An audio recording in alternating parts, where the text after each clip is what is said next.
They said he changed as if change was a crime, as if becoming colder meant he was guilty, as if silence meant he forgot how to feel.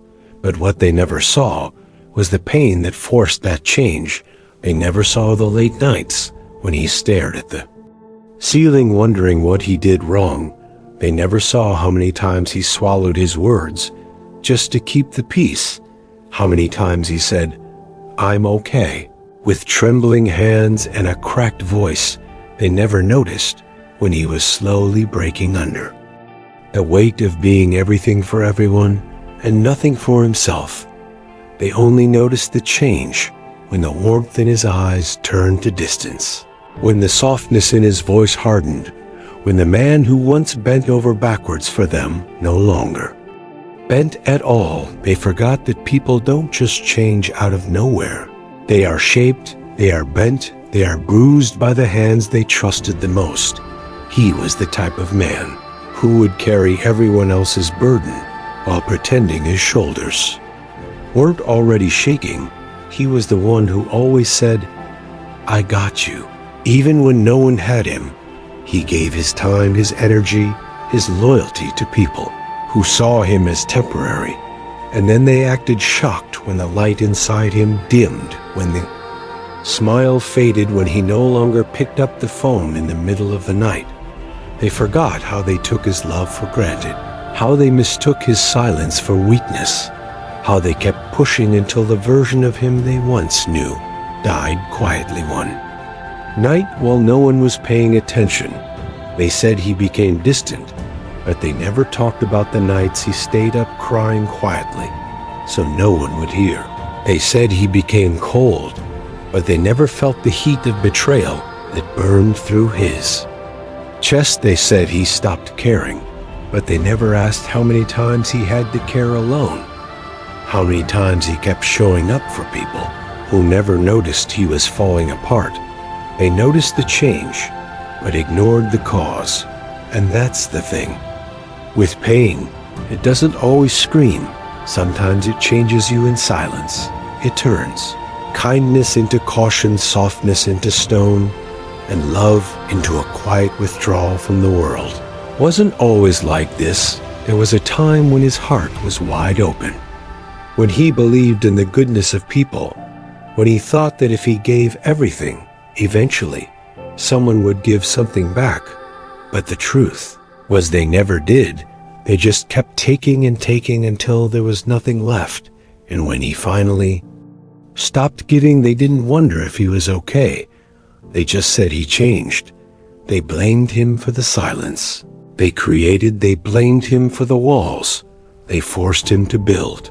They said he was different now, but never asked what broke him. And maybe that's the most painful part. Not that they hurt him, but that when he finally stood up for himself, they made him feel guilty for it. They called him heartless. When his heart had simply run out of chances, they called him arrogant. When he just stopped begging to be understood, they called him selfish. When he finally started choosing himself over people who only loved him, when he was useful, they didn't want him to heal. They wanted him to remain broken and available. They didn't want him strong. They wanted him soft and easy to manipulate. But something shifted, something cracked inside of him that couldn't be fixed by apologies that came too late.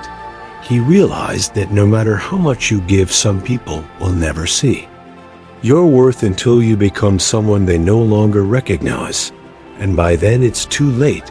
The man they used to know is gone, not out of revenge, not out of bitterness, but out of survival. He had to bury the old version of himself, because that version loved the wrong people, trusted the wrong words, and believed in things that only existed in his own heart. He had to rebuild himself from the ashes. They left him in. He had to teach himself how to be okay without closure, without validation, without the comfort of being seen. And that's the hardest kind of healing to do. The kind you have to do alone in silence, without anyone noticing, without anyone cheering you on, without anyone waiting for you on the other side. He became his own home, his own reason, his own strength. And in that process, he lost people, but he found something better. He found himself. Said he changed, and maybe they were right, but they said it like it was a tragedy when it was actually his rebirth, they said.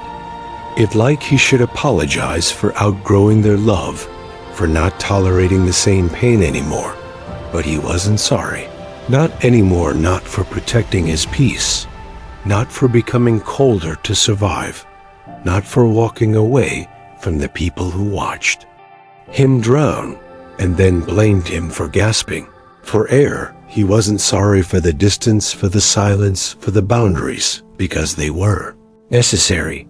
See, they wanted him broken, but obedient, hurt, but helpful, wounded, but still willing to carry their weight. They wanted the version of him who always put himself last, who always forgave, without question, who always listened, even when no one ever listened to him.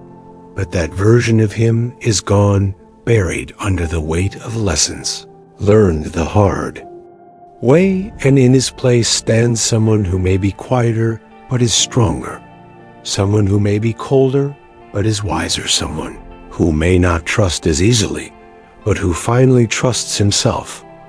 They said he changed, but what they really meant was he stopped letting them walk all over him. He stopped apologizing for not being enough for people who never deserved him. He stopped bleeding for people who wouldn't even offer him a bandage. He stopped begging for love that came with conditions, for friendship that depended on his silence, for loyalty that was never returned. And the truth is, he doesn't hate them. He just no longer needs them. He no longer seeks validation from the same mouths that once doubted him. He no longer craves love from the hearts that never really held him. He no longer breaks himself into pieces just to make someone else feel whole. He has learned to live without what he once thought he couldn't survive without.